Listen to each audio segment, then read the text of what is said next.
শুভ মকর সংক্রান্তি সবাইকে। তো মকর সংক্রান্তি উপলক্ষে আজকে আমাদের বাড়িতে, শুধু আমাদের বাড়ি না, পুরো গ্রাম জুড়ে শুরু হয়ে গেছে বাস্তু পুজো। আর মা সকাল সকাল স্নান করে বাস্তু পুজো করতে বসে গেছে। এই বাস্তু পুজোটা কি, চলো মার কাছ থেকে শুনে নিই। ও মা, এটাকে কি পুজো বলে? এটাকে বাস্তু পুজো বলে। এটা কি কবে করতে হয়? আজকের দিনে? সংক্রান্তির আগের দিন করতে হয়। তাই? এটা আমাদের নিয়ম। এই পুরো গ্রাম ধরেই তো করছে। হ্যাঁ, পুরো গ্রাম ধরে সকালবেলা উঠে গোবর আলপনা দেয়, দিয়ে তারপরে স্নান করে পুজো টুজো দিয়ে না খেয়ে এটা করতে হয়। মানে এই পুজোটা না করা পর্যন্ত যে সরা পিঠে বলে, না না সেটা সেই ভাজা সরা যায় না। পিঠে আমাদের ভাজতে নেই। আজকের দিনের পর থেকে সেই সরা পিঠেটা আমরা ভাজতে পারবো। এর আগে আমরা এখন সরা পিঠে খাইনি। অন্য পিঠে খেয়েছি, কিন্তু সরা পিঠে এখনও খাওয়া হয়নি।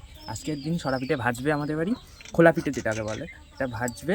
তারপরে আজকের দিনের পর থেকে আমরা সেটা খেতে পারবো। পুরো গ্রাম ধরে একই নিয়ম আমাদের। তোমরা কে কে এই নিয়মটা পালন করো আমাকে একটু কমেন্ট করে অবশ্যই জানিও। এটা বাড়ির সামনে, মানে রাস্তার সামনে আলপনাটা নেই, সারা বাড়ি এটা ছিল এখন। আলপনা দিয়ে আমি